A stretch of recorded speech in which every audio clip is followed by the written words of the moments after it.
Mr. Administrator, Senator Hutchinson and I just solved your problems. We'll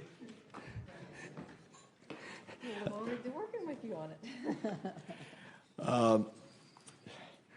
We are delighted that you are here. Thank you, General Bolden, for your service to this country.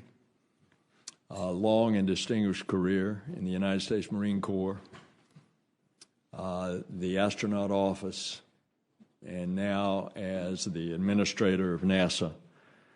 We are most appreciative of your personal service and your commitment to this country and your continuing service. This past year has been a real busy one for NASA. What a monumental achievement it was to complete the construction of the space station. And now that crew members don't have to focus on assembly of the ISS, they're getting on with the important research up there. Remember, this was one of the things that John Glenn kept pounding over and over as a senator, and then in his, it's hard to believe, it's been 14 years since his retirement. But he's still at it, as you know, and we just had the 50th anniversary of his Mercury flight celebration, and John was at it again, saying the same thing: research, utilize that facility up there that we have. And we've got 6 people up there right now. And better cancer treatment delivery systems have been developed. We've had breakthroughs in vaccine research. And I never want to miss the opportunity that people understand, as a result of the space station, of having a continuous national laboratory that Senator Hutchinson was responsible for having it designated as a national laboratory, that in this lab, they have now developed the processes and the drugs, basically, that are now in their final FDA trials as a vaccine for salmonella, and another drug that's in its initial FDA trials that is a vaccination for MRSA, which is the explosive bacteria that ravages so many hospitals that they find it very difficult to find drugs that can control it. And so in this space program, we've discovered techniques for performing remote ultrasounds. And recently, we've taken another great step forward. And this was something, again, that I give great credit to Senator Hutchinson. The alpha magnetic spectrometer was delivered and is measuring cosmic rays, seeking answers to some of the universe's best kept secrets, such as the nature of dark matter. And so now that the station is complete, NASA then retired the space shuttle. And remember, why did it retire it? Because if you remember, when we lost Columbia in 2003, Admiral Gaiman's commission that did the investigation said you fly the space shuttle just as long as you have to build the space station, because of taking up the components that have been developed to fit in the cargo bay. And once it's completed, you replace the space shuttle with a safer rocket. And if you look at the designs of now the commercial competition that's going on, you find that the crew is on the top of the rocket with the escape system, so that if you have an explosion on the pad, you can save the crew. You can save the crew all the way to orbit by detaching the capsule and bringing the crew safely back. NASA's very dedicated and talented workforce operated the space shuttles for 30 years, and it helped us open a whole new chapter in our space exploration and a window into the cosmos. We did that by launching and servicing and repairing and fixing over and over again the Space Telescope, Hubble, and protecting our way of life by deploying national security satellites and advancing our knowledge of the solar system by launching interplanetary probes. You've heard a lot about the very moving stories of the efforts to have the final space shuttle mission to perfection, absolute perfection, while most of that workforce knew that they were going to be laid off. Well, that's the kind of dedicated and proud workforce that America needs to continue to have in our next generation of exploration systems. Now, we know we have the SLS and the Orion programs going ahead. One of the things we're going to ask you, General, is we don't think you've got enough in your budget in Orion. You got to be able to have an Orion, a capsule that's completed to put on top of a rocket, the SLS. Late this spring, major components for Orion's upcoming test flight are going to arrive at the Cape, and workers will finish assembling and testing the capsule for a 2014 launch. In 2 years, we're going to launch Orion, and it's going to go through tests that will go out into an elliptical orbit so that it can come back in a ballistic reentry and test all of those reentry systems. The SLS program is continuing the engine testing now at the Stennis Space Center, and it's preparing detailed design specifications for the most powerful rocket in history. Work continues at the Kennedy Space Center as well, overhauling a historic launch pad for NASA's next steps into the solar system that was used to launch Apollo and the shuttle programs. And by the way, the director of the Kennedy Space Center told me that he has got something in between now and October the 1st in this fiscal year, close to $400 million of modernization of that space center. Just in this period of time, that's about 8 months, 7 months, in order to get the Space Center ready for the new systems. Meanwhile, NASA continues to crank out the science missions. With almost 100 spacecraft, either in operation or under development, and last year we saw Messenger entered orbit around Mercury. It was the first mission to the planet in nearly 40 years, and much, much farther away from the sun, 11 billion miles. The Voyager 1 spacecraft is probing the outer reaches of our solar system.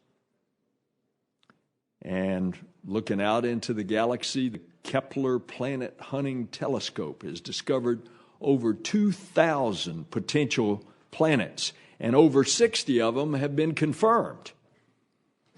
We've even found a planet in the so-called habitable zone, a habitable zone of its star. And we're looking forward now, as we reach out into the cosmos, of confirming many more planets in the coming months. And this past November, NASA launched the largest and most capable rover ever en route to an August landing of Mars. This thing's amazing. It's the size of a Volkswagen.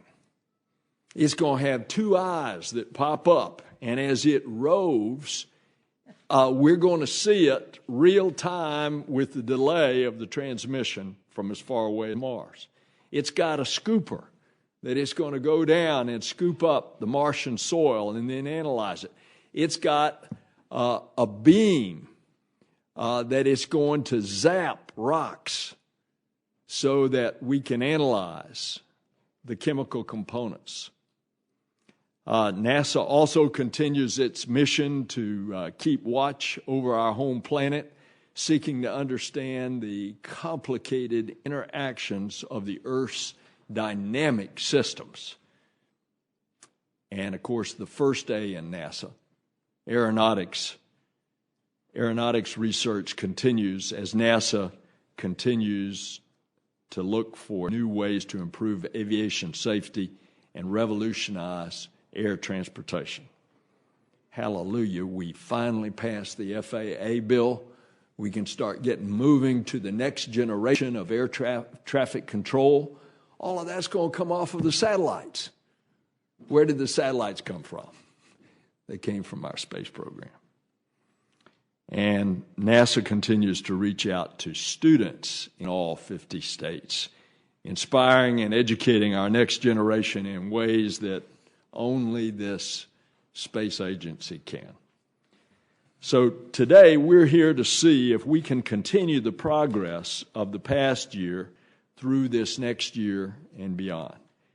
The President has sent us a 2013 budget that is essentially flat with the previous year's enacted level, which for NASA is relatively good given that most of the government agencies got whacked. And so Senator Hutchinson and I are pleased to have the NASA administrator here to talk about the President's proposal. And I'm looking forward to this productive conversation. Now, we'll get into the fact of the recent stories about some of the agency's sensitive data, including some of the algorithms for the International Space Station, that they were compromised, and some NASA mobile devices were stolen. There has been no effect upon the space station, and I want the administrator to address that.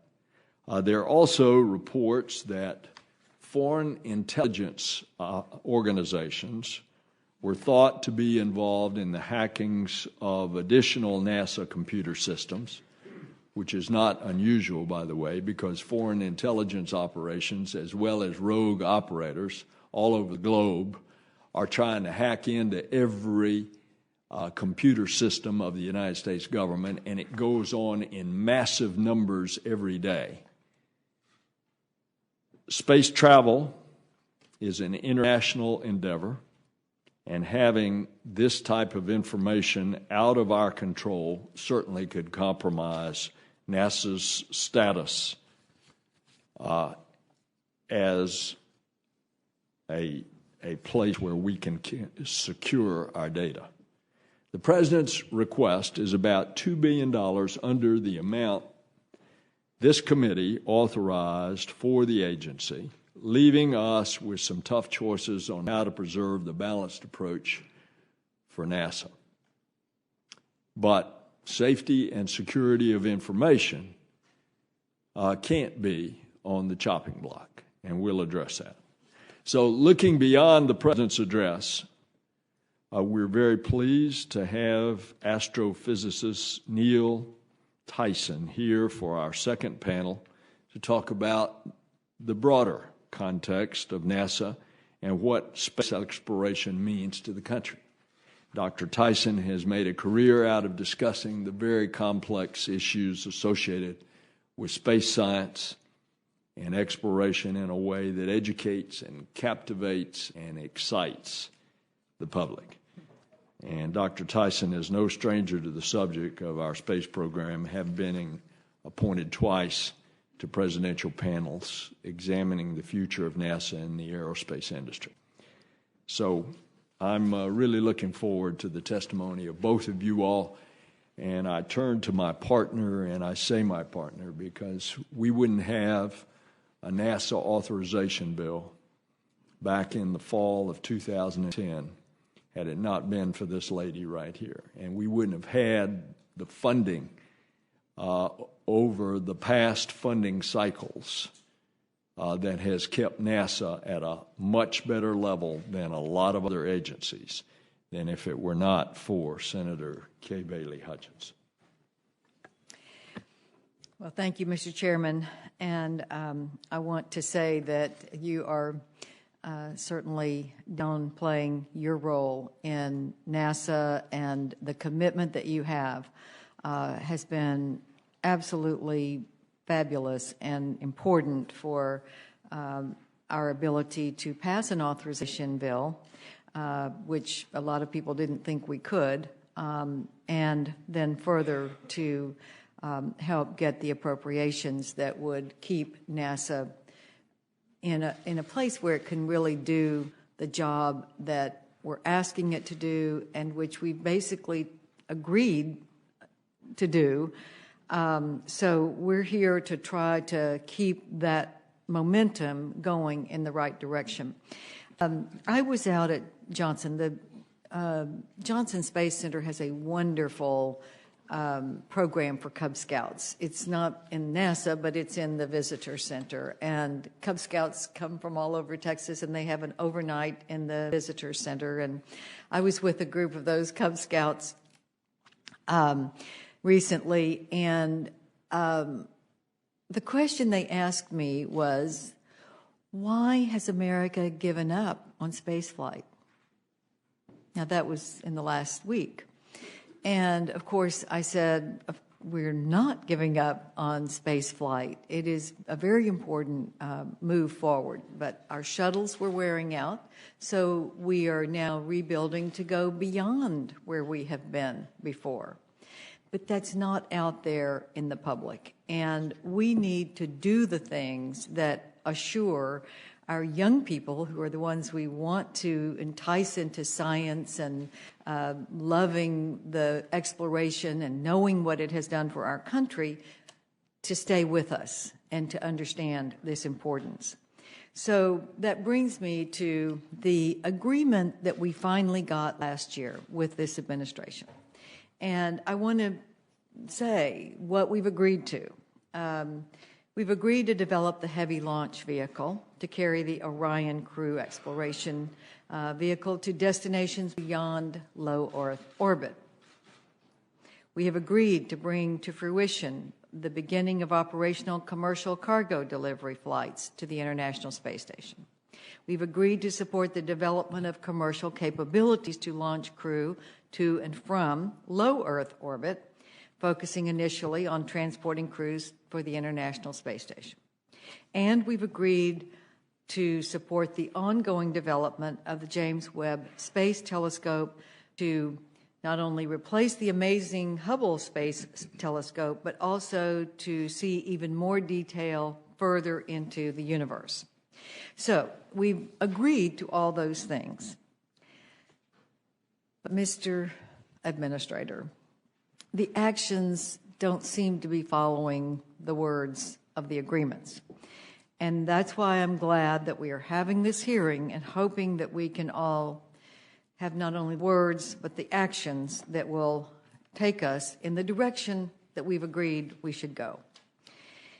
It took a while to finally get the program offices open for Orion and the Space Launch System.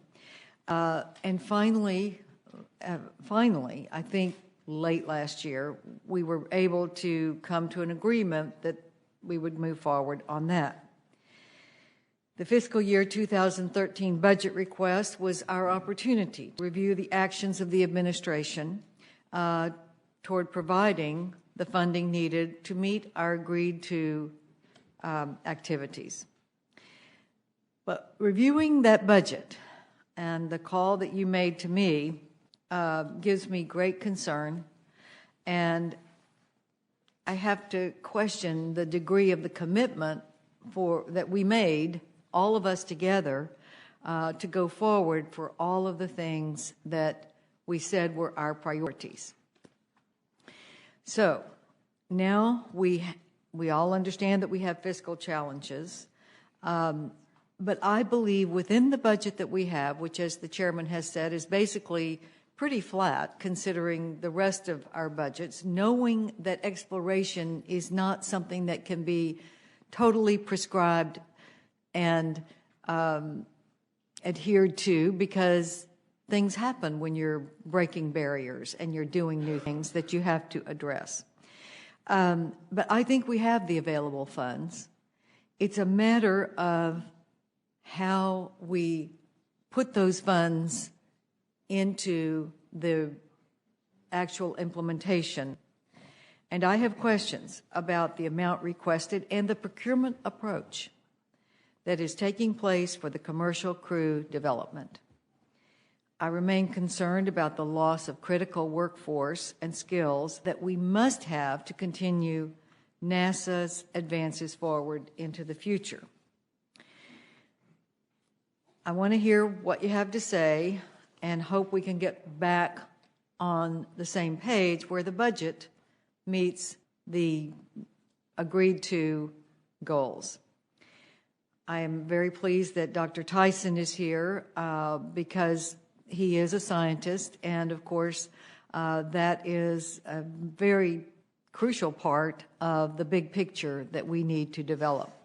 Dr. Sam Ting, who really started the whole focus on the spectrometer, and who, for a Nobel laureate, is a fighter at heart, I have to say, because he was told by a previous administrator that there wouldn't be the ability to take the spectrometer up, and that the payload would not be able to be done. But he fought, we fought with him, we supported Dr. Ting's request because we knew that that was a future that was vital for the space station. Dr. Ting made a speech to a scientific group in Texas in January. And the most graphic thing that he showed through a chart was some of the most visionary research that we have embarked on in America in the physics field. That's his Nobel laureate designation, was for physics. And he showed the things that we thought would come, the goals that we had for these visionary research projects. And he put down about 6 or 7. And then he put the results that we got, which were totally different from the goal and more important and better. And that's what he foresees for the cosmic rays that we are now getting hits on in the spectrometer. Because we've already had more hits of cosmic rays on that spectrometer than ever in the history of space exploration. And he believes that the goal is to find out what the dark matter is and how can we harness it for energy that may be used for a Mars settlement or maybe something that we could use on Earth, but you can only do it in space. So he said, here's our goal, but who knows what it will give us? Who knew when we went into space in the first place that we would capture the satellites and use it for national security purposes? Who knew that we would get Velcro? Who knew that we would get MRIs and the huge medical breakthroughs that we've had? So I am committed in my last year to assure that we go in the right direction, utilizing our resources wisely, and that's why I changed appropriations committees, because I so believe in NASA and its potential for our country. And I wanted to make sure that while I'm here, that we don't fudge on human space exploration and we don't cut NASA to the quick because that's where our corporate knowledge is. And I say corporate in the government sector, but that's where our expertise and our past experiences are that will take us to the future in the most efficient way. So I hope that we can work together to address the concerns that I have and get us on track. I am committed to commercial being a part of our future, but not at the expense of our vital NASA employee sector and the building of the next vehicle that's going to take us beyond where we are. We can't fudge on the future in that way. So I think you know how I feel, and I hope that we will be able to work together. I don't doubt your sincerity in shared goals, but what I'm very concerned about is the implementation that is reflected in the numbers of the budget that the President and the administration released just a couple of weeks ago, and its relationship to our shared goal. Thank you, Mr. Chairman. And now you see why it's such a pleasure for me to work with Senator Hutchinson. And I'll tell you, we both have a healthy degree of skepticism about OMB, because OMB has thought that it has been running the space program for over the last decade. And fortunately, I think that's starting to change so that policy can be set at the congressional level in consultation with the executive branch, and then that the space program can be run by the administrator of NASA. So with that, General Bolden, welcome. Please, your comments. Mr. Chairman, Ranking Member Hutchinson, Senator Udall, I would like to do something a little bit different. We submitted a statement. I'm sorry. That I was General Bolden, I forgot. I wanted to call on Senator Udall for a comment. Okay, thank you very much, and thank you, Chairman Nelson and Senator Hutchinson, for those strong statements on the NASA budget. I'm going to have to leave in just 5 minutes here, but I wanted to just say a couple of things about the budget and as it relates to New Mexico, and hopefully we can submit questions for the record. But Administrator Bolden, during the Space Shuttle program, New Mexico's White Sands Test Facility played a key role in NASA's work on jet propulsion and advanced materials testing. Mr. deGrasse Tyson and his show Nova Science Now visited my home state last year to feature WISTEF's work on simulating cosmic collisions. WISTEF is testing the impact of space debris on our spacecraft shields by using a powerful gun to shoot particles at them at speeds of 20,000 miles per hour. And I know you're aware of White Sands' unique assets and capabilities. There are many opportunities for White Sands to support NASA missions and to work more closely with commercial space firms. And one of the things that I was going to ask if I was here for you to talk a little bit about that, but we may well have specific questions on that. The other area I wanted to mention is NASA education and some of the New Mexico accomplishments. Your testimony speaks to NASA's educational focus on inspiring today's young people to envision futures in science, technology, engineering, and math. And as you know, these STEM fields are just absolutely crucial to us moving forward in this information age. And in my home state, the New Mexico Space Grant Launch Program brings space into the classroom. As part of the NASA-funded Launch and Learn program, middle school students from all over the state design and build experiments to launch into suborbital space on the Space Loft sounding rocket. So I think other questions we will submit also will deal with the STEM fields and all the great work you're doing there up through K-12 and beyond. And then just finally, on the earth sciences, scientists today know much more about the dangers of global warming and rising sea level thanks to NASA's support for earth science missions. Your written statement highlights NASA's initiative to develop the nation's next generation climate and weather missions. In fact, many of NASA's greatest contributions to science and society have come from unmanned Earth science missions, even though these do not always capture the headlines in the same way as human spaceflight. So I hope you get a chance to talk a little bit about that, and we may well submit some questions there. But I think the strong statement by the chairman and the ranking member are very appropriate here, and it's an honor to be here. And I'm sorry I'm not going to be able to hear your testimony, but I have another commitment I have to run to. Thank you Chairman Nelson, and thank Ranking Member Hutchinson. Thank you, Senator Udall. General Bolden.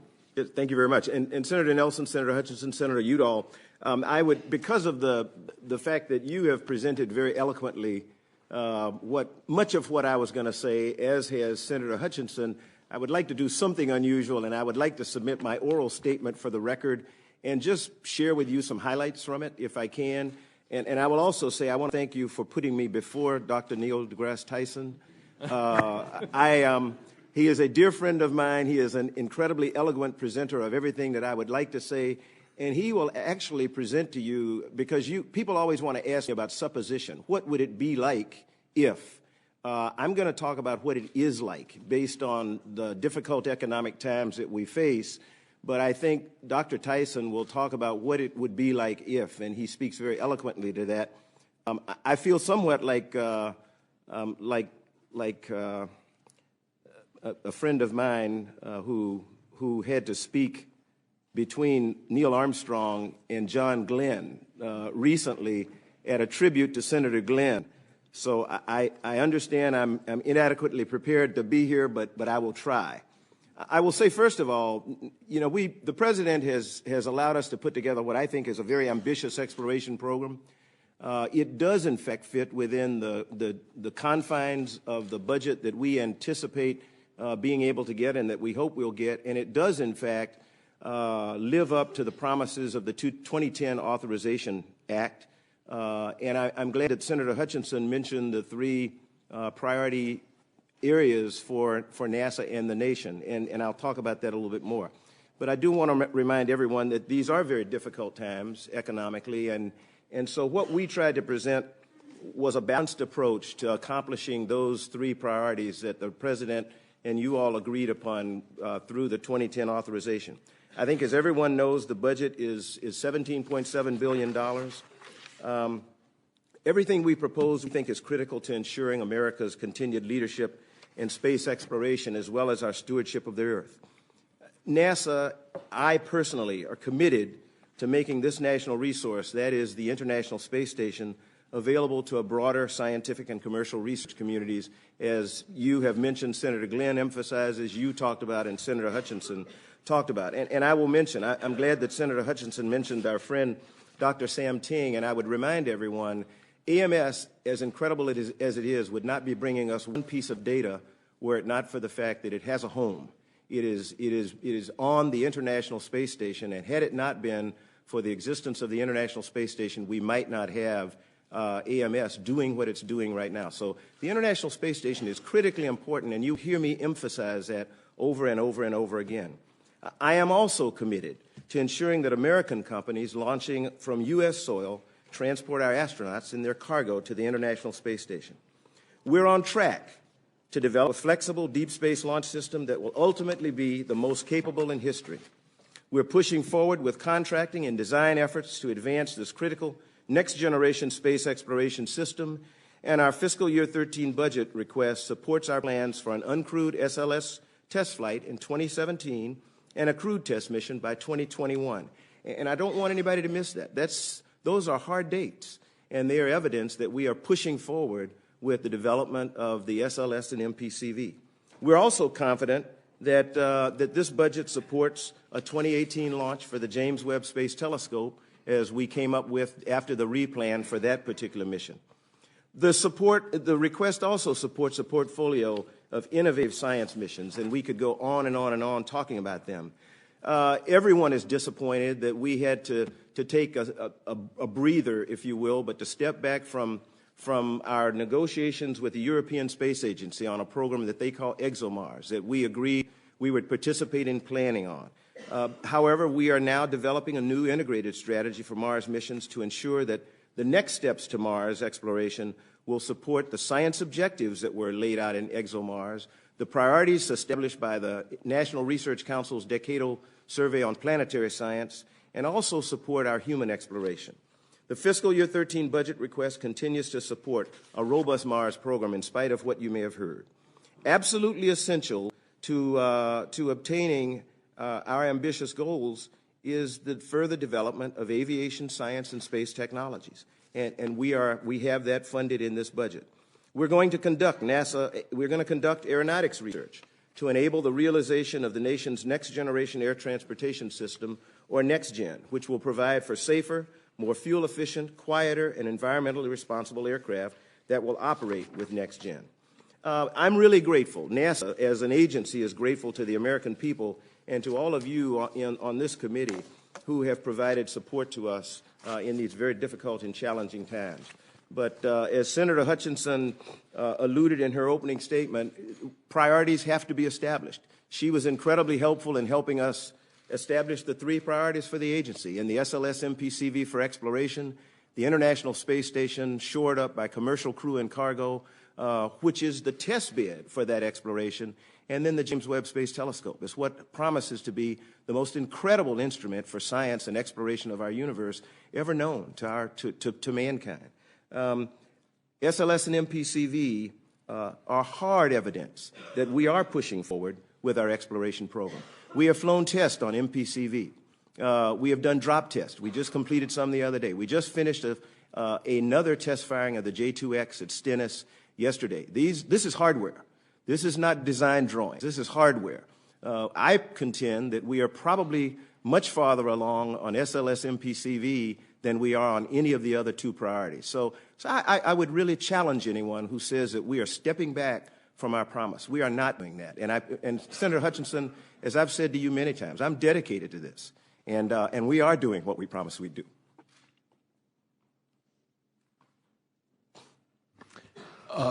By the way, one of the differences between you and Dr. Tyson is you refer to it as MPCV, and he'll refer to it as Orion. That's very true, and he is correct. Senator Hutchinson. Mr. Administrator, I heard what you just said, but here's how I come at my concern. I told you at our last hearing, and also I've said to you in many meetings that we have had, I do support additional funding and the goal of a commercial crew vehicle because I think that is an important first step. But I've always said that as long as it doesn't come from the future beyond low Earth orbit, that we're going to be on the same team. So you called me with your budget proposal that was going to come out of the administration, and I see a $326 million combined reduction in Orion and SLS, and a corresponding increase of $330 million for commercial crew. And I was frankly floored, as you know, from our conversation, that it would be so blatant to take it right out of Orion and SLS and put it into commercial crew, rather than trying to accomplish the joint goals that we have of putting forward both and making sure that we didn't take away from the timetables for the future to shore up the commercial crew. How can you explain that? Senator, the numbers that we submitted are numbers that are consistent with the plan that we had all gone over when we started talking about the development of MPCV and SLS. As I mentioned before, we had to make very difficult choices because we were $2 billion below what we thought we would be for a fiscal year 13 budget. Cuts came from everywhere. Reductions came from everywhere. What we tried to do was maintain a balanced program. In fact, what we did was submit a budget request for a balanced program. As I have mentioned, we have not slowed the development of SLS and MPCV. In fact, we have actually done some things that we did not know we were going to do. Our contractor, prime contractor for the Orion spacecraft, has put in a 2014 test that Senator Nelson mentioned. That was not originally in our plan. The exploration vehicle test, flight test, which will be flown 2 years from now, in 2014, was not originally in our plan, and it is something that we've been able to find the funds to do. That will buy down significant risk on Orion, and it will keep us from having to worry about some things that we would have to either pay for or even take time to do in subsequent development. So that's going to allow us, actually, to get to the 2017 date, which is the first uncrewed test of the integrated system. And that's very important for us. More money would not change that date. That is development work that we have to do. Getting there, I feel much more comfortable now that we have the 2014 flight test planned that Lockheed Martin is going to do on Orion. What concerns me is not those two dates, the 2014 and the 2017, but you have now put dates on a crewed launch of the Orion on board the SLS for 4 years later at 2021. Now, I've heard you say that, well, it takes longer to complete the human safety ratings for the vehicles and we need to have catch-up time. But 4 years gap doesn't seem to square with staying on a course for that future when the space station is going to be presumably shut down in 2020. Senator, actually, what we need to do is we will go through in this year, we will have a much better feel for where we are in terms of the progress of our development, and that date may change. But that's a date that we look at right now based on a level budget run out. That the 2021 date is a date that's affected by budget. And given the budget run out that we see right now, that is a date that's there. But that we still have some more evaluations in our planning to do before we're able to actually make a definitive decision on the first date for a crewed launch. But 2021 I am a conservative person, and 2021 is a conservative estimate for the first crewed mission on the integrated SLS MPCV combination. Well, you said that everybody had to be cut some to make the priorities, but in fact, the commercial crew vehicle approach that you're taking was not cut, it was plussed up from last year's spending levels, and yet you cut the Orion and SLS to presumably make that happen. I mean, it was almost exactly the same amount of cut in the SLS and Orion that was plussed up in your budget for the crew, which continues to come back as some sort of quid pro quo that you are over prioritizing the commercial and not being as concerned about keeping the people at NASA who would be able to stay involved to get us to that next level when the space station is going to be decommissioned. Senator, you commented about a number of things. I just very briefly, I would say our workforce is stable. I am not doing anything that will take away from the NASA workforce. But I do want to say that in terms of the commercial crew program, I do need to take us back. Are you saying that with the 300 and $30 million cut, that it's not going to affect the NASA workforce? I'm saying that the NASA workforce, the SES workforce, the 17,000 plus people that we have right now, as far as we see, is stable to a certain point. You know, everybody, we are looking at how we move the skills around. So our center directors right now are working to determine how they take the projects that we have assigned them and how we may need to move skills around or bring in. We want to bring in fresh blood, if you will. We're looking for how we take some of the interns and co-ops that we train and employ them. So those are issues of workforce that we're looking at. But the civil service workforce, I don't expect to be affected by this budget. This budget enables us to keep our civil service workforce relatively stable for now.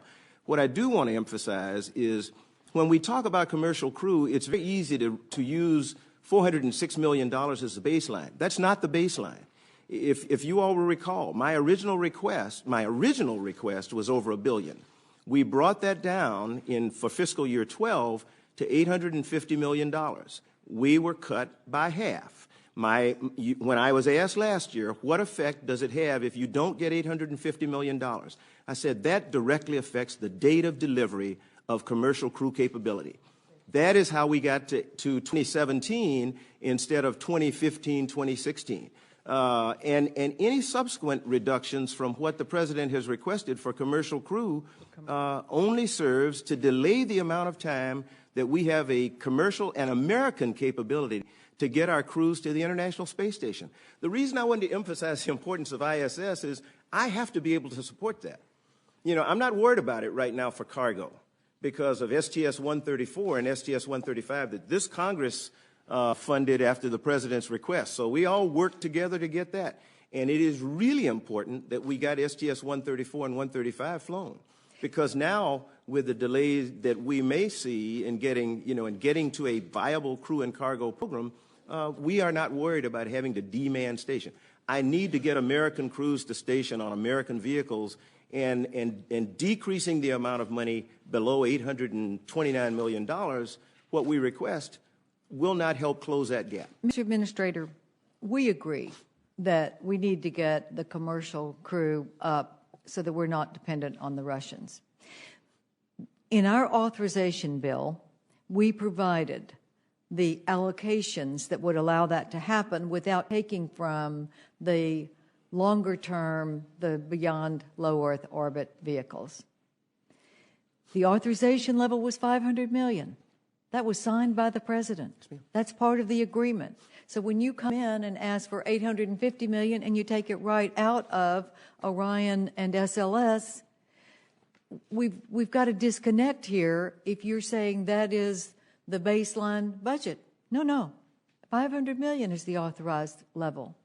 So I want to ask you a question because I've been looking at this and trying to get a way forward that the crew, the commercial crew vehicle can go forward with a reasonable level, and we can also not stop the beyond low Earth orbit, both NASA employee base to learn from the commercial vehicle and to go forward. And here's the line that I would like to take and have your response. And it is in the insistence on spreading the money out to some multiples, 3, maybe more companies, commercial companies, to subsidize these companies, which some of them are not going to be able to function if they don't have these subsidies once you make a decision about who is going to do the vehicle. So we're essentially throwing a lot of money at some companies that may never be able to use it to taxpayer advantage. You reversed a previous decision to use a federal acquisition regulations-based procurement for commercial crew in the next phase, leading to the critical design review of various systems, and you've gone back to the use of the Space Act agreements. The Aerospace Safety Advisory Panel recently issued its report expressing some concerns about this approach and the degree to which it can enable NASA to ensure the safety standards are being met. So I'm just wondering if you're going to put off the safety-related human rating requirements to that next level, isn't there maybe an overspending at this point in the proliferating of companies that are getting the federal subsidies? And couldn't you, number one, make the commercial crew developers more accountable in the early stages if you cut back on the number of companies that you're dealing with, and go back to the, maybe the more traditional approach of getting the designs and the standards and then going out for bids and lowering the number of subsidies you have to do of private companies to maybe 2 instead of 3 or more, and spend the taxpayer dollars more efficiently and be able to do the job that we want you to be able to do for the commercial crew, and also keep the ongoing coordination with your NASA-based SLS and Orion development, and have a win on both sides. Senator, let me offer this. If I had made an earlier decision to go with one of the 2 companies that were believed to be competitors for commercial crew, Boeing would not be in the competition now. And I'm glad Boeing is, but we saying, are where we are. We're not back there. Senator, I'm just and saying, I'm glad Boeing, for those who would for those who would like to see me make a decision on a company now, or would like to have seen me go with a contract in February, as my original acquisition strategy stated, the experts, people who are considered to be experts in acquisition and funding, GAO, the NASA ASAP, IOIG, many of them said, given the budget, given you have now $406 million, we think it is prudent, this is their direction to me, we feel it's prudent for you to review your acquisition strategy and maybe not go with the strategy that you presently have. No one was as reluctant as was I to change my mind on the acquisition strategy. We had come to the strategy that we had after long deliberation. So to go back and say we're going to extend the use of Space Act agreements was not something that was, tops on my list of things I want to do. However, I felt very comfortable in doing that because we had adhered to the insistence from the ASAP, from the Aerospace Safety Advisory Panel, that we put requirements and specifications in place so that any person planning to bid on a commercial crew system, not a vehicle, on a system, and that's what we're talking about now, would know what NASA's requirements are, would know what NASA's human rating specifications were, and would have no ground on which to stand to say, well, in this design that we developed, we didn't know you were going to. No one can say that because there are hard requirements out there right now that anyone who gets a contract will have to follow. There are hard specifications for human rating standards that everybody knows. That's what they have them in hand. They cannot say, I don't know. The problem, there is no problem of safety with going to Space Act agreements. The Space Act agreements input program risk, not safety risk. I am responsible for safety. And as I have said from the day that I became the administrator, I will not jeopardize safety for crews. Safety is not being jeopardized by going to the Space Act agreement, expanding that.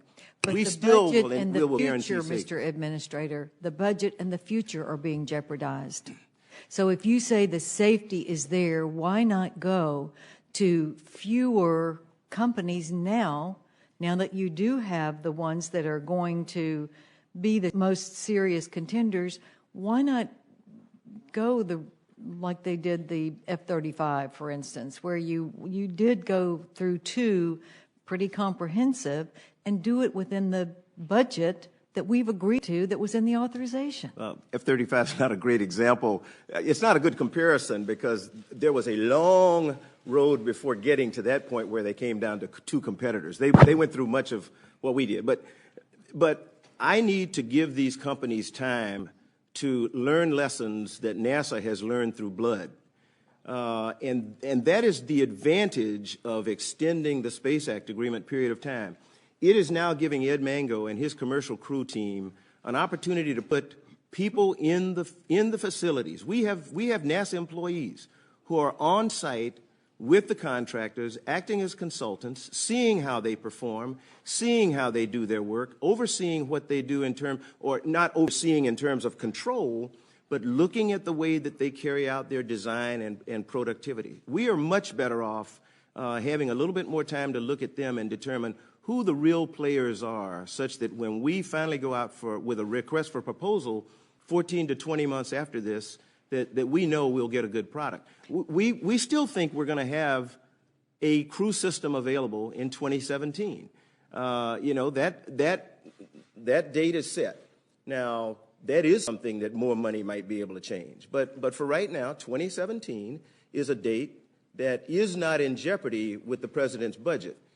If we have to extend any other periods, then the 2017 date becomes jeopardized, and our ability to support the International Space Station with American companies on American vehicles becomes jeopardized. And that's not where I want to go. I'm going to pay the Russians $450 million a year for every year that I don't have an American capability to put humans into low Earth orbit. And I know you don't want to do that. You and I have both agreed.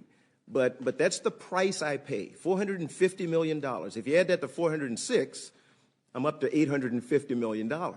So I just, you know, I am trying. We are not taking money away from SLS MPCV. SLS MPCV. It's MPCV. clear, it's in the numbers, and it's irrefutable. If you had the passion and the concern for the SLS and the Orion that you have for protecting whatever number of commercial companies that you want to Senator, not to put get out personal, there, my passion for SLS MPCV exceeds anybody's in this room.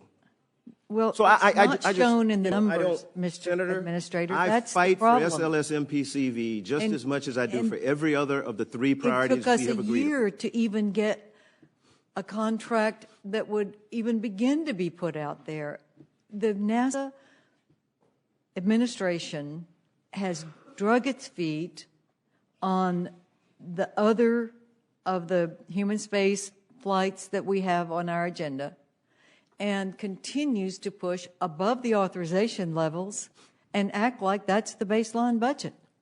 And I think if you just would open your mind to the possibility that you could cut down the number but not the amount of emphasis that you have in the commercial sector, that we could do both. Senator, when we cut down the number of way forward, when we cut down the number of competitors, we will probably drive up the cost. You know, I'm paying right now a set amount in a Space Act agreement. We have a set amount. So I will either have $406 million for the next 5 years, or I will have $406 million this year and then $829 the next that I can contribute as a partner. Whatever it costs over that for development is coming out of the pockets of those developers. It's not accurate to think that we are subsidizing a company. We are a partner, and whereas NASA would be paying the development cost as we did for all other weapon systems and everything else, we are not paying the development cost right now.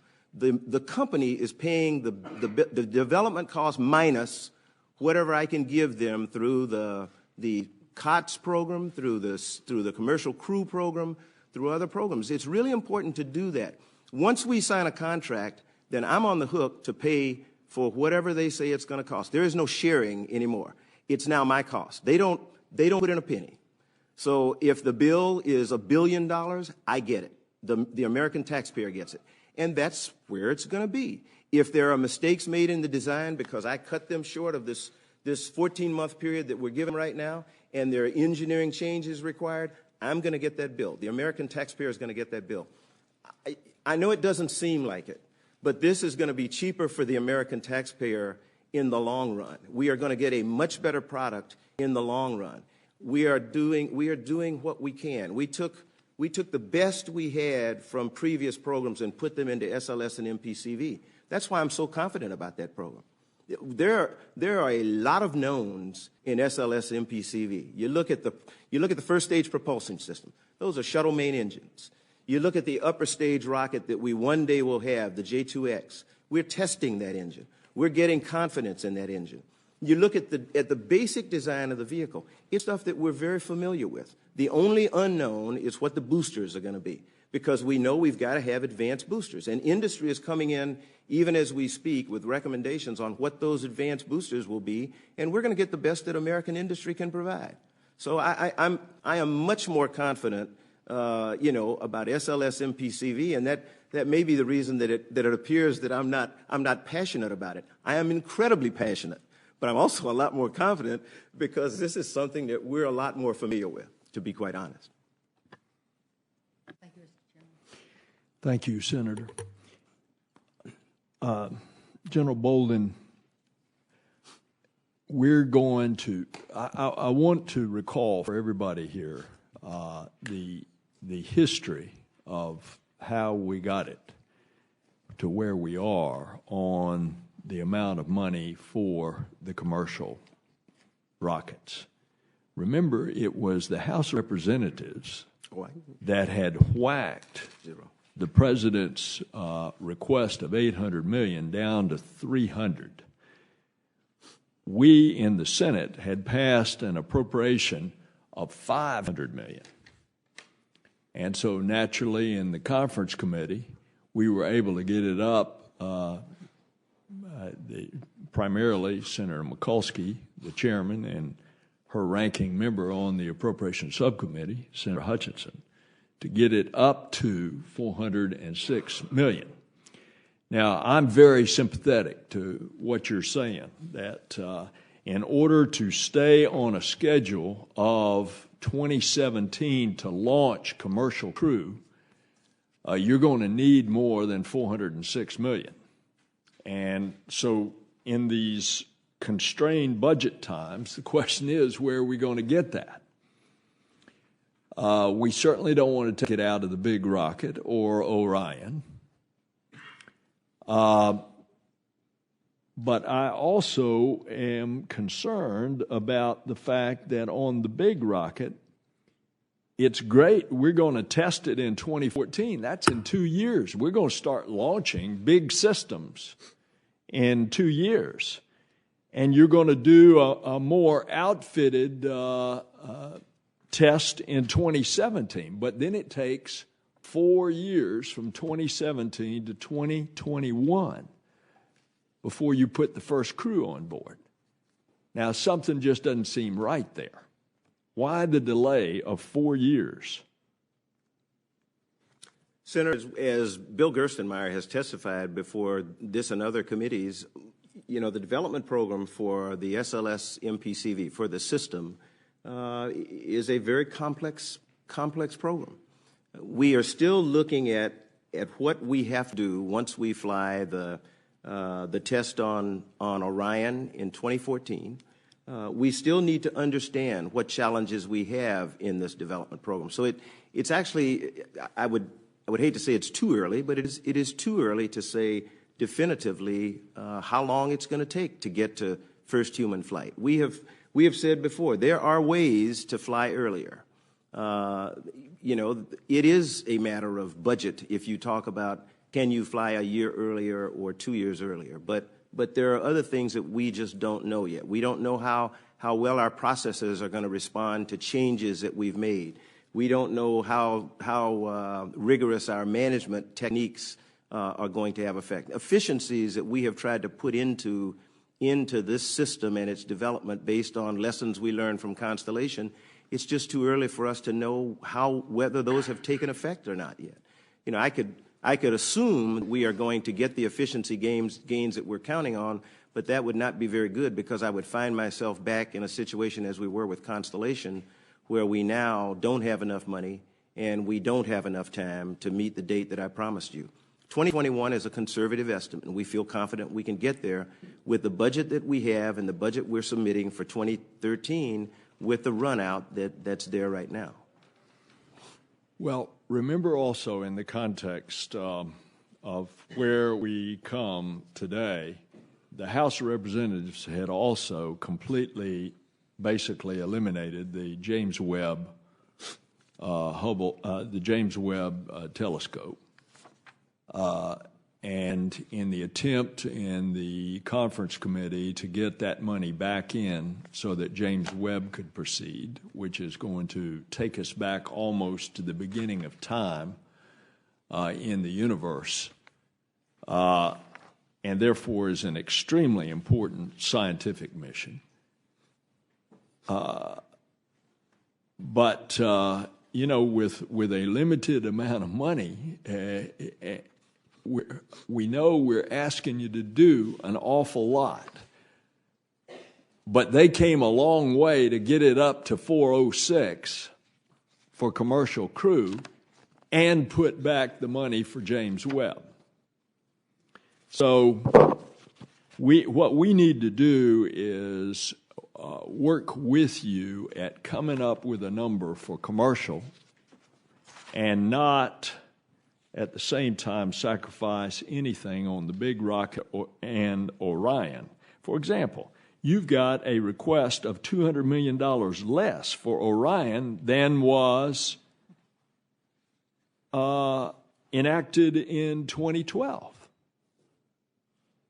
So there's less money in your request for Orion than was put in for Orion in 2012.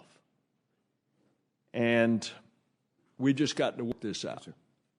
All right, let me, before I turn to Senator Rubio, let me ask you about one of the good news things, at least from the Kennedy Space Center standpoint, is the significant amount of money that is going in to redo the Space Center in order to accommodate all of the new rockets and the new changes.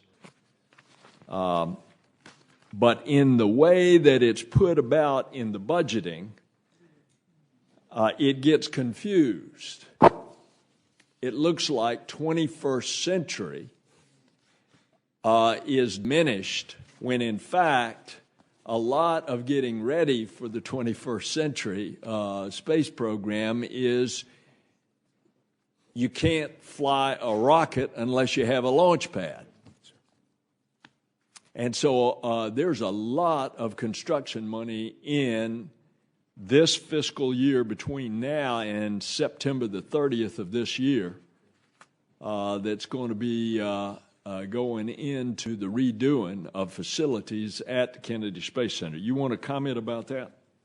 Senator, I thank you very much. There are a number. What we try to do in working with the staff and the committee here is to break out funds in a method that would be much more understandable to people. And this is an area of concern when we use the term SLS, heavy lift launch vehicle. If you look at where we were last year, that was the broad category for everything that had to do with heavy lift.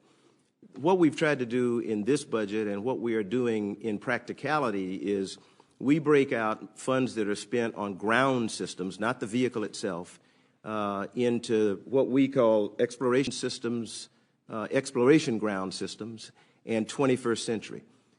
Very simply stated, maybe oversimplifying it, 21st century deals with making the launch complex at the Kennedy Space Center a multi-use facility. So it serves both SLS and future commercial users. Things very simple, like putting in the flame trench a movable deflector so that the rocket we can move the deflector to one position for an Atlas if you were to put it there and another position for a Falcon 9. The exploration ground systems deal strictly with SLS MPCV. So they are divided into three other systems. One of them has to do with command and control. I need those systems in place before we fly the 2017 mission. I need those systems in place for the folk at Kennedy to be able to go through simulation so that when we bring the vehicle down and we decide we're going to launch, they have been through simulation training and the like. Some of it has to do with the infrastructure itself. So there are three different categories of the exploration ground system. So you will see now, and I don't have it memorized, but I think we actually have budget lines now for exploration ground systems, for SLS, for 21st century, and then for SLS, which is vehicle development itself. So we hope it will make things clearer to people when we look at it that way. Well, I just want to make clear for the record, for those elsewhere in the country that are questioning the construction projects at the Kennedy Space Center, those other areas of the country that are building rockets, that you can't launch rockets unless you have the launch pad. And so you have to do one in order to do the other. Senator Rubio. Thank you. And my first question was along those lines, too. We've heard some of the same observations made by some that why are we spending so much money on the 21st century launch complex if we don't have a system in place yet? And I think you touched upon it. You may want to add to that. But the notion of how we need to do those simultaneously is so critical in terms of how it, I mean, could you just touch upon why it's so important we do both at the same time? What we're trying to do, and even when you look at the vehicle development itself, SLS and Orion, we want to be able to reach a date in the future when everything comes together. It doesn't do us any good to have an Orion vehicle that's ready to fly a year before I have a launch vehicle. It doesn't do me any good to have a launch vehicle ready a year before I have a crew module to put on it. And it definitely doesn't do me any good if I have Orion and SLS teamed together, ready to launch, sitting in the VAB because the launch facility is not complete. So we're running programs in parallel. The ground systems development, the 21st century, SLS, MPCV. They're four separate entities, but we're running them and funding them in parallel so that they all come together at a critical time for us. That critical time right now is 2017. And the way that we submitted the budget, the way that, if you look at our PERT charts that some people used to use a long time ago, but if you look at our planning charts, which is the schedule, you'll see that, you know, we're moving along such that everything comes together in time to support a 2017 launch. And that's oversimplification, but hopefully that helps. On the overall topic of, as we talk about funding today, I mean, clearly the issue that hangs over the space program is the fact that at the time of growing national debt and fiscal constraints, we're trying to figure out a way to keep our leadership in space, but do so with limited resources that more than ever before, and I don't think there's ever been a good time to waste money, but more than ever before it requires us to look at every penny that we spend. And so in that debate, we've heard a lot of conversations, rightfully so, about what role NASA is going to play in our own launch operations. But we're on the verge of what I think is a historic milestone, and that's you know, both SpaceX and Orbital Sciences and others that are about to do some of these test launches for cargo, their cargo. Can you? I think that's no doubt that that's going to be an inevitable part of our space program. The commercial component is going to be a part as we move forward, and in fact may free up NASA to do some other things that, in deep space and otherwise, by allowing us to rely more on those sorts of things. Can you talk a little bit about that? You know, because I think that's obviously those of us who are familiar with the space program hear about it every day, but there's a real lack, I think, of public information, and it's no one's fault, but I'm shocked at how many people don't realize that we're on the verge of that launch, which I think is now scheduled for SpaceX. SpaceX is now the end of April-ish, and Orbital sometime in the summer. What do those launches mean from a kind of, I don't want to say historical perspective, from an... They are historical milestones. Very simply put, we have never had a private company launch a rocket with a capsule on it for any purpose, put it in orbit, rendezvous with another vehicle that has humans in it, station keep, be attached to that vehicle, which is the International Space Station, such that it becomes an integral part of the International Space Station, take the all-important step of opening the hatch, okay? Opening the hatch, which means that now the existence of the International Space Station is dependent upon the structural integrity of Dragon or of Cygnus. That's a historical milestone. When we can open the hatch on a private vehicle and have everything stay intact and still useful and people breathe, that's pretty important. And that's what's going to happen when SpaceX flies at the end of April, and that's what will happen again when Cygnus flies in the summer. That's critical. And if I were talking to the Cub Scouts that Senator Hutchinson had, Senator, I thank you so much for spending your time. I know you got a lot of things you could do. You could do nothing more valuable than spending your time with the boys, with the Cub Scouts. We have got, because that's the future. One of them is going to be sitting here in this chair trying to demonstrate that they're passionate about this stuff to somebody who's going to succeed Senator Hutchinson. But they're not going to do it if I don't have a program for them to be inspired by. And so what you talk about, this that's going to happen this spring and summer, is a critical first step. It says American companies can, in fact, do what foreign companies do. We know we can do that. We've done it throughout history, but we don't have the capability to do it right now. You know, we don't have an American company that has demonstrated its ability to launch, rendezvous with, and be birthed to the international space. That leads to the follow-up question, because I'm out of time, but the follow-up question on that is, and it's not really a question, it's more of asking for your observation, what that means from the mission statement of NASA at this point. For example, it's my guess now, and a lot of these issues are issues I've now been confronting for a couple of years at the federal level, although I'm familiar from my state experience of the importance of these launch capabilities are to Florida. So now you're assuming a couple of years out, we begin to have a very reliable private sector commercial capability to do certain things. That frees up NASA to do what? That frees us up to spend our time and effort on completing the development of the exploration vehicles that Senator Hutchinson is about which she is so passionate. It frees us up to focus our efforts on getting humans beyond low Earth orbit to places like an asteroid, where the President has told us to go in 2025, to the Martian environment in the mid-2030s. It frees us up. Most importantly, though, a thing that we don't talk about very often, in fact, we probably never talk about it, in the National Space Act that established NASA in 1958, even back then, people were smart enough to know that NASA's job is to create technologies that can be transferred into the private sector for the benefit of the American economy. The big thing that commercial crew and cargo are going to bring to this country is the ability to provide a market for people all over the world who want to take things to low Earth orbit. They won't have to go to Ariane. They won't have to go to Russia. They won't have to go to China. They won't have to go anywhere. They can come back to American shores and put their spacecraft on an American rocket and get it to low Earth orbit. That's the economic benefit of what we're about. And that is one of our priorities in the National Space Policy of 2010 that was signed into law by the President. And it is a very important part of the 1958 Space Act and its attendant modifications through the years. But we don't talk about that very often.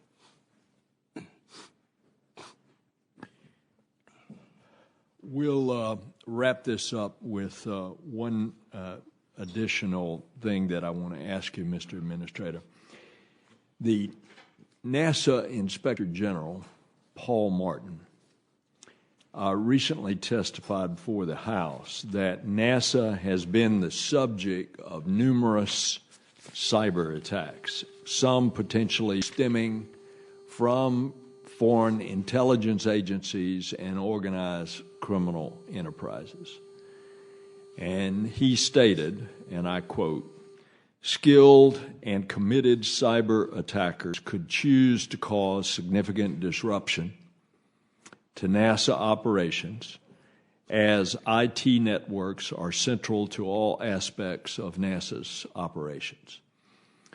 Now, let me just say that we've spent a great deal of time on this in the Intelligence Committee, and of course the attacks are attempted every day, as I mentioned earlier, and they're attempted at all government agencies. And thus far with the national security agencies, we've been able to protect against those cyber attacks. There are state actors out there. There are non-state actors that every day are trying to penetrate the computers. But with regard to NASA, in light of your IG's report, I want to ask you three questions. have there been any instances where a cyber attack has resulted in disruption of a NASA mission? Senator, there have never been any that we have been able to find. Second question. Have there been any cases where you suspected a cyber attack impacting a mission? Senator, to my knowledge and in my query of my folk, there have never been any that we suspected that there was anything that would have had an effect on a mission.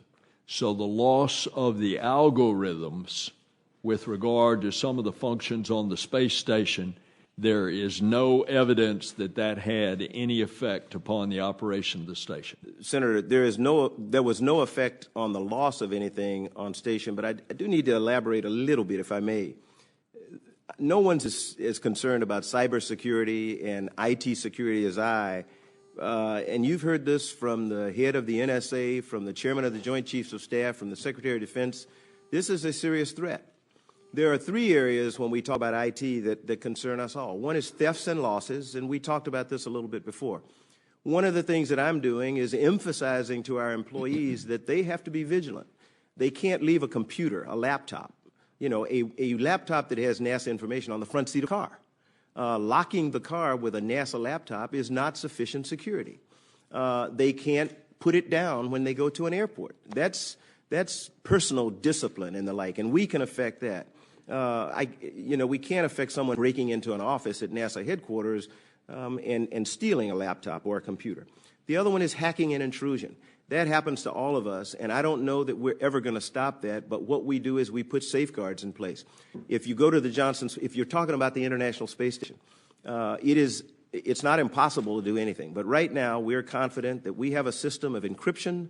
Any command that goes to the International Space Station, any critical command goes through an elaborate system of encryption. So, first of all, there would be no commands on a laptop that someone would be carrying around. So that I am not concerned about. But any commands that are going to go from a console, whether it's in Huntsville or Moscow or anywhere, has to go through a system of encryption at the Johnson Space Center.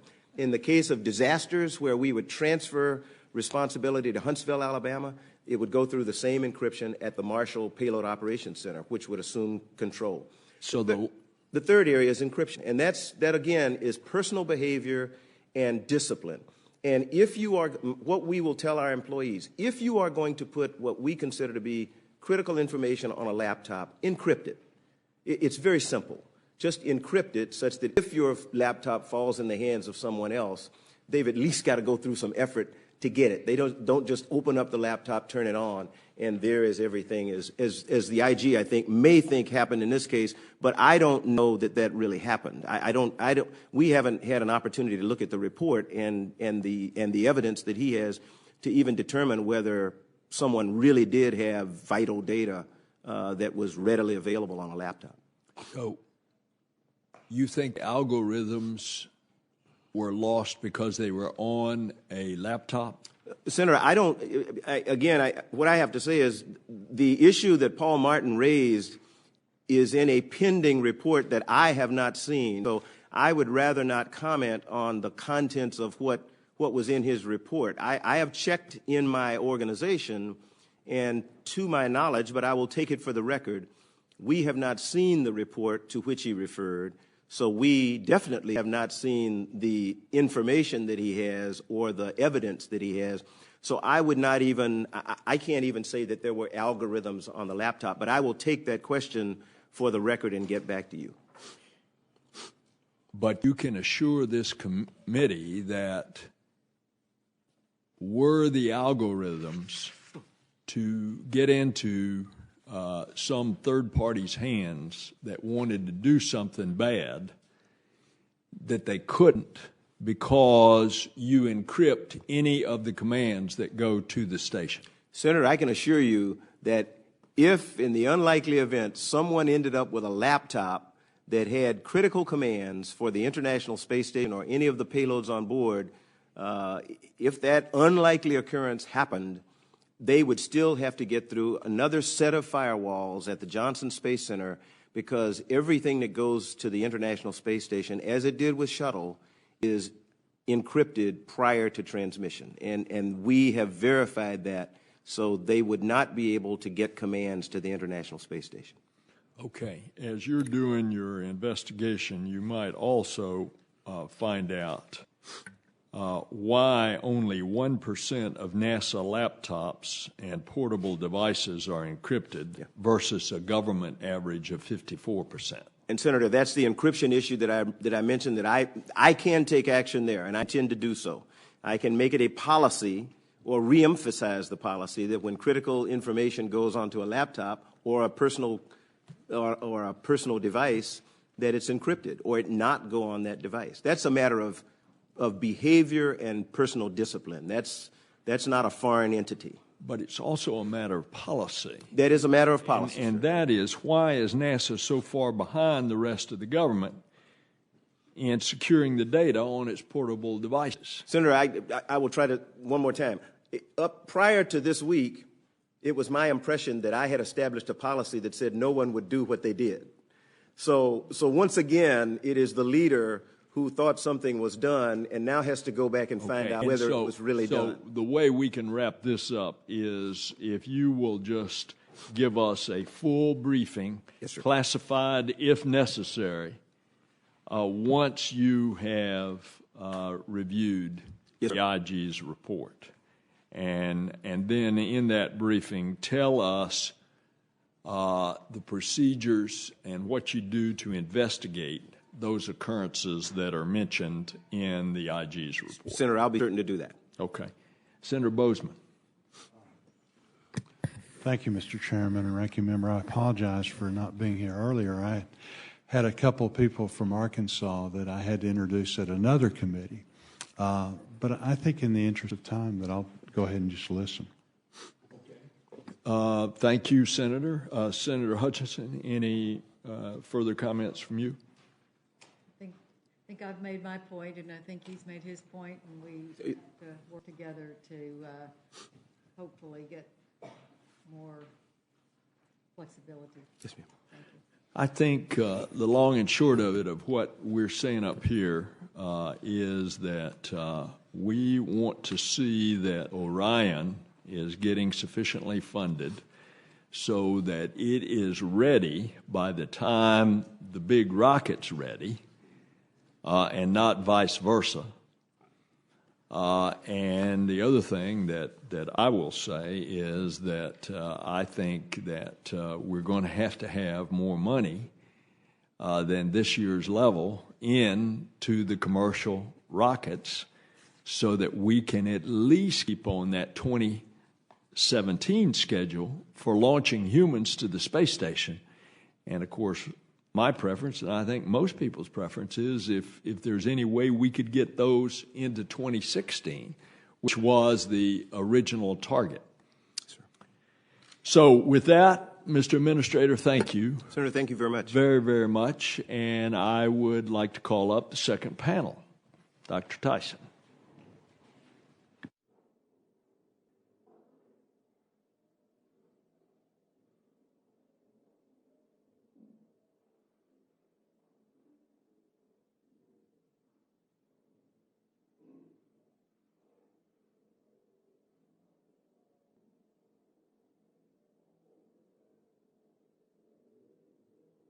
Dr. Tyson, we've already given you a glowing introduction already, and if you would, please proceed. We're looking forward to your testimony.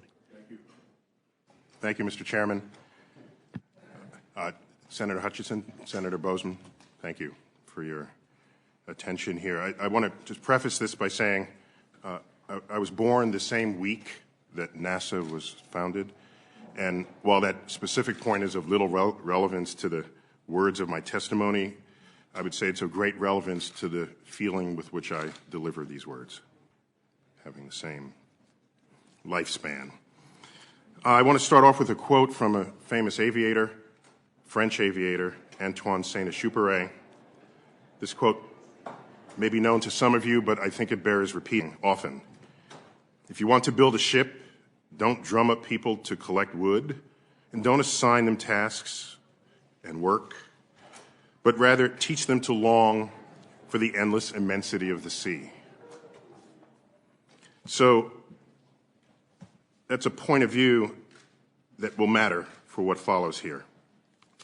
Right now, NASA's Mars science exploration budget is being decimated.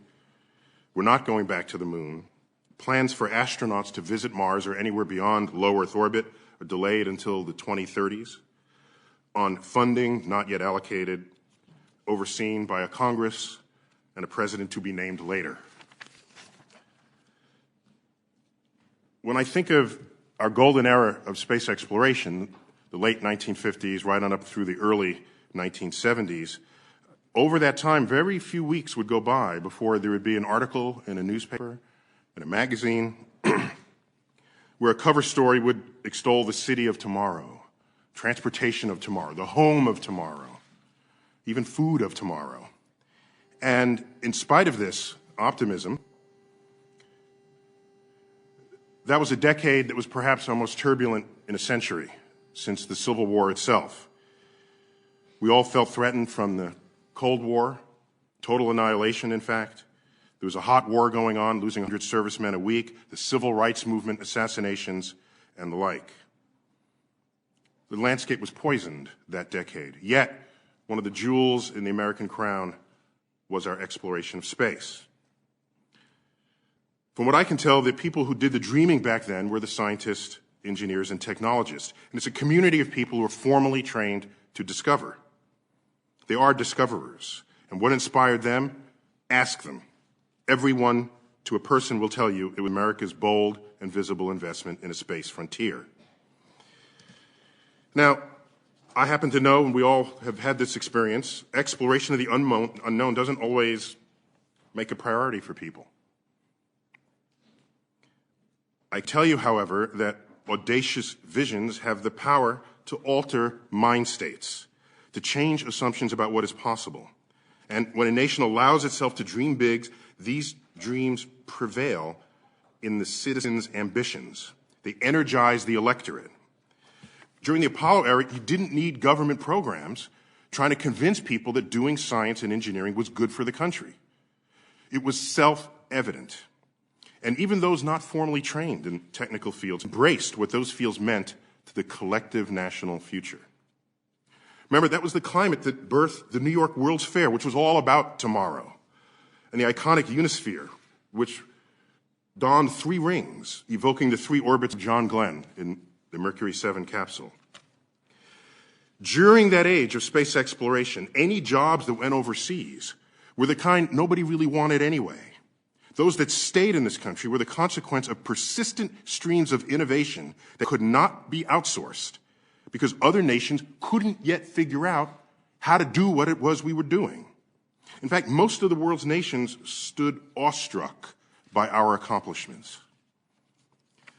Let's be honest, of course, over that period, we went to the moon because we were at war. It's not a secret. To think otherwise, though, in fact, is delusional. And it leads some people to suppose we got to the moon by 1969. Of course, we're going to be in Mars by 1980. No, not if you went to the moon because you were at war. You then established that the Soviet Union is not also going to the moon. Everything ends. But that was with a cost. What is that cost? Well, yes, war can get you to go to the moon, even get you to go to Mars, but there's another driver that exists, another driver of great ambitions, and it's almost as potent as the need to protect your security, and that's the promise of wealth. Nobody wants to die, of course, but nobody wants to die poor.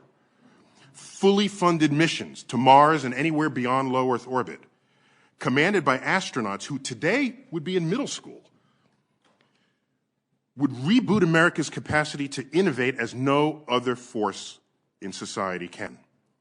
What matters here, in fact, are not spin-offs, although there are plenty of spin-offs that are fun to read about. NASA, every couple of years, puts out a document. NASA spin-offs, I recommend everyone here review that document if you haven't seen them. But beyond the spin-offs, what matters are the cultural shifts in how the electorate views the role of science and technology in our daily lives. Because as the 70s drew to a close, we stopped advancing a space frontier. The tomorrow articles faded. We spent the next several decades coasting on the innovations conceived by earlier dreamers. They knew that seemingly impossible things were possible. And others among them, Those who saw what the previous generation had enabled witnessed the Apollo voyages to the moon, even though they were not a participant. And this is the greatest adventure there ever was. Yet, if all you do is coast, eventually you slow down while others catch up and pass you by. We've got symptoms in society today. We're going broke. We're mired in debt. We don't have as many scientists as we want or need, and jobs are going overseas. I assert these are not isolated problems, that they're the collective consequence of the absence of ambition that consumes you when you stop having dreams. In the NASA portfolio, it's multidimensional. It taps the frontiers of biology, as we look for life on Mars, chemistry, physics, astrophysics, geology, atmospherics, electrical engineering, mechanical engineering. These are the classic subjects that are the foundation of the STEM fields. Science, of course, science, technology, engineering, and math, and they're all represented in the NASA portfolio. Epic space adventures plant seeds of economic growth because doing what's never been done before is intellectually seductive, whether or not we deem it practical. And when you conduct those exercises, innovation follows just as day follows night. And when you innovate, you lead the world, you keep your jobs, and concerns over tariffs and trade regulations evaporate. The call for this adventure would echo loudly across society and down the educational pipeline. At what cost? The spending portfolio of the United States currently allocates 50 times as much money to social programs and education than it does NASA. So the old argument, why are we spending money up there and not down here? We are spending money down here, to the credit of the lawmakers understanding where priorities need to land. Consider, however, that the half a penny budget that NASA receives, if you double it, twice that, as unthinkable that is to so many, I assert that we can transform the country from a sullen, dispirited nation, weary of economic struggle, to one where it has reclaimed its 20th century birthright to dream of tomorrow. And I ask you, how much would you pay to launch our economy? And from my scientific heart, I ask, how much would you pay for the universe? A slightly longer version of these notes have been submitted for the record, and thank you for your attention, Senator. Well, of course, you are not only preaching to the choir, you're preaching to the preachers. And you have just done it so eloquently, so incisively. And I couldn't help but think, as you were speaking, to be reminded of the event that we just had down at the Cape on the occasion of the 50th anniversary of John Glenn's historic space flight. And as Scott Carpenter, who is the only other living of the original 7 astronauts, made his speech, and you remember that Scott Carpenter was the fella in the antiquated blockhouse that, as John was just about to lift off, said, "Godspeed, John Glenn." And then Scott ended up being the second one to ride the Atlas rocket, this time for a lot more than just 3 orbits, which John Glenn had done. But in Scott's speech at this ceremony, commemorating the 50th anniversary, he recalled a column that had been written in the New York Times calling John Glenn the last great American hero. And that column had rekindled a lot of what you have just articulated, Dr. Tyson, that this was a heady time. It was. We were in the great space race with the other superpower.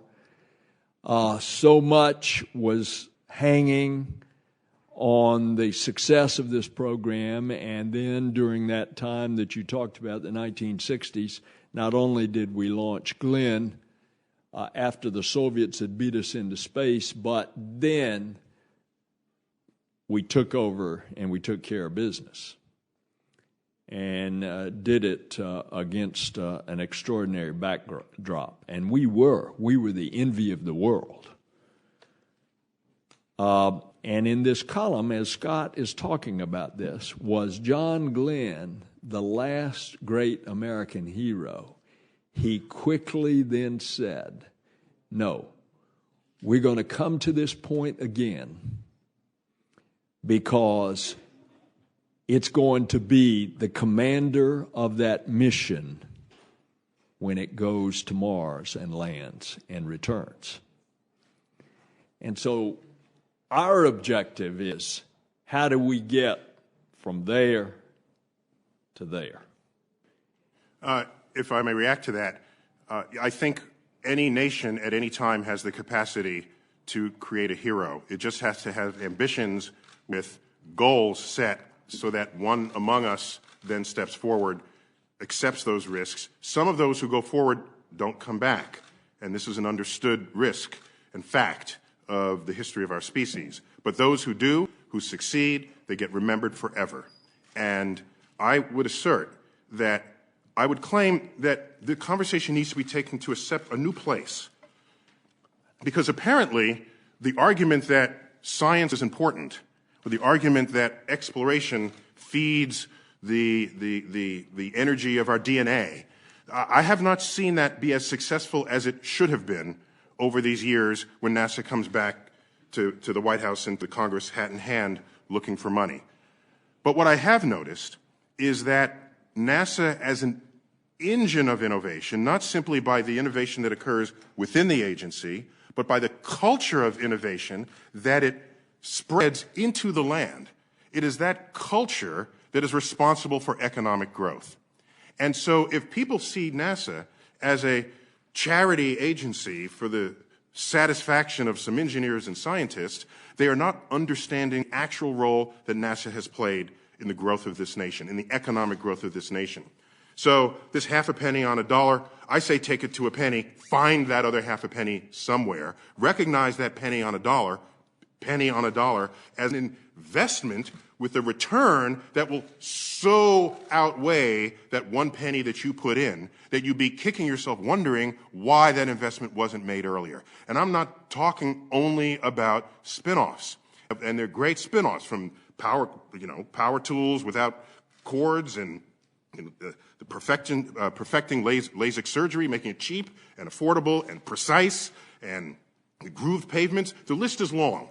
There's low-tech solutions and high-tech solutions. My concern is, without that as a driving force within our culture, everything else we do are just Band-Aids. Oh, we need more scientists? Let's train some more teachers. That's a Band-Aid. Oh, we need more jobs on shores? Let's try to bring factories in and incentivize them. That's a Band-Aid. The moment the culture wants to innovate, and we recognize that, that penny on a dollar becomes an investment.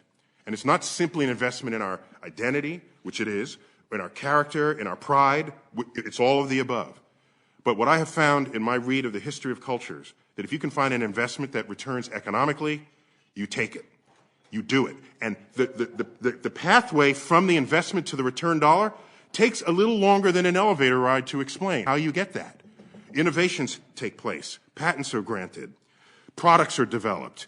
The culture of innovation spills over. Everyone feels like tomorrow is something they want to invent and bring into the present. That's the nation that many of us in this room grew up with, and that's the culture that so many who read about it want to resurrect going forward. And so without this, we just move back to the caves, because that's where we're going to end up anyway as the rest of the world passes us by. You have very accurately articulated our character as a people. We as Americans have always had a frontier. We've always been pressing that frontier. And as a result, we have always been explorers and adventurers. We don't want to ever give that up, or else we deny our character as a people. Senator Bozeman. Thank you, Mr. Chairman. I want to echo you. You are very articulate and I think even more important, very enthusiastic about the subject, which is so very, very important. It's very easy to tell that this certainly is a passion, and we really do appreciate that. We need a lot more of that. With regard to America's scientific and technological workforce, a substantial portion is foreign-born and American-educated. In previous interviews, you mentioned that America is beginning to lose our technological workforce conduit as the rest of the world is catching up and providing technology opportunities for this workforce to leave America. How can we in Congress encourage or create more or better opportunities to retain our edge? And I guess, what are your recommendations for the committee? How can we specifically help you in that regard? Other than doubling NASA's budget. Well, other than doubling NASA's budget. I think a bit about the foreign-born nationals getting graduate degrees in the sciences and engineering here. That's been going on basically since the 1980s. There might have been a trickle of it in the 70s, but it happened in large measure in the 80s and 90s. It's still going on. In the early days, we were simply the best opportunities. We had the best science, the best engineering, and their home countries did not. And so it was expected that when they came here, they would stay, and nearly all of them did. I don't have a problem with that. So much of our national character and identity was enriched because of how open our shores were to the creativity of immigrants that come through, for the past century and a half. So that became a boon to our nation intellectually because we were getting the smartest people in the world. But what happens back in their home countries? They begin to develop. The countries recognize what we had recognized for so long, that investments in their infrastructure and in their own science and technology creates opportunity. My great fear was that we would now educate them and then they would go back to their home countries and we would lose the contributions they would have made had they stayed. That's in fact already happening. The third stage in this is they become the professors and the educating class in their home countries, and then they never have to come here at all. By the way, that was the state back before the Manhattan Project. Most of the principal scientists of the Manhattan Project that were here in this country were foreign nationals, all educated in European countries. We did not quite have the physics infrastructure to sustain that kind of intellectual capital to actually engage the Manhattan Project. So we not only tapped foreign nationals, they were all foreign educated. Once we developed that infrastructure here and that intellectual foundation, we became the target for people to become educated from all around the world. I would say that when a nation, not to sound like a broken record here, but when a nation dreams big and has fully funded projects visible to everyone, where a frontier is getting advanced daily, innovations attract smart, clever people. The prospect of innovation attracts them. And dare I say, if you stand up in front of an 8th grade class and say, who wants to be an aerospace engineer so that you can design a plane that's a few % more fuel efficient, that doesn't really work. As well as saying, who wants to be an aerospace engineer because we need a plane that will navigate the rarefied atmosphere of Mars. You're going to attract the very best of those students. And the solutions to that problem, in every case I've ever seen, have improved life back here on Earth. And so, if you don't have the projects on the other side of the educational pipeline, why should anyone even do it? Why shouldn't anyone even stay? You can't just say, become a scientist because we need more scientists. You compel people to long for the open seas. And when you do that, and the open sea is in reach, because the government has declared that that's the next frontier, everything falls into place. Everything. We've seen it happen already. It can happen again. This time without the tan military budget that was required in the 1960s to conduct a Cold War and a hot war. Imagine what that return will be going forward. Well, thank you, Mr. Chairman. And again, thank you very much for your testimony. We are singing from the same hymn book. In your talk about a lot of the value that NASA provides, by inspiring and motivating children, which you have made that case very, very strongly. In these tight fiscal times, how do you make that value better understood by the average American person? That's the multi-billion-dollar question. That's an important question. I mean, I'm trying. First of all, I can tell you, based on my life experience, and I'm sure if you reflect on it, on your life experience as well, you never actually have to train kids to think scientifically. They're always experimenting, always. They're turning over rocks. They're poking at objects that the adults don't want them to poke at. And we spend a lot of our effort as adults squashing that creativity and that exploratory drive that every child has within them. So when I'm asked, what do we do to excite children, my first answer is first get out of their way, because that will be a natural part of their curiosity as a child. And the real problem with the science of literacy and the embracing of what science and technology will bring is not, I don't believe, in that next generation. It is in the current generation of adults who far outnumber children, who vote, who run the country. I'm not going to turn around and say the country has problems because we're not training our children. I'm going to say the country has problems because not enough adults understand what these arguments are. And I'd like to believe that no one wants to go to the poorhouse. So the economic argument needs to be lifted above all others. It needs to be lifted above the DNA argument, the urge to explore argument, that it's in our, even with due respect, Senator, the legacy of Americans as explorers. I just have not seen that work on the soup line when someone can't feed their home and they're working with a foreclosed, can't feed their family and they've got a foreclosed home. But the prospect that tomorrow they'll be wealthier than today, that works. It works every time, and it transcends partisan politics. Because at the end of the day, we are a capitalist democracy. We've all kind of bought into the idea that tomorrow we should be wealthier than we are today. And so if we make the economic argument above all else, there may be a chance that people will understand the actual role that NASA has played, and not the one that the dreamers say about it, because I think NASA should be fully funded because I'm a scientist, but I don't require others to feel the same way. But when it comes to money, that's something we can all agree on. Well, you've said it pretty well. Science literacy is going to be our future. And somehow we need to translate that into overcoming these obstacles. And you have laid out the case as good as anyone.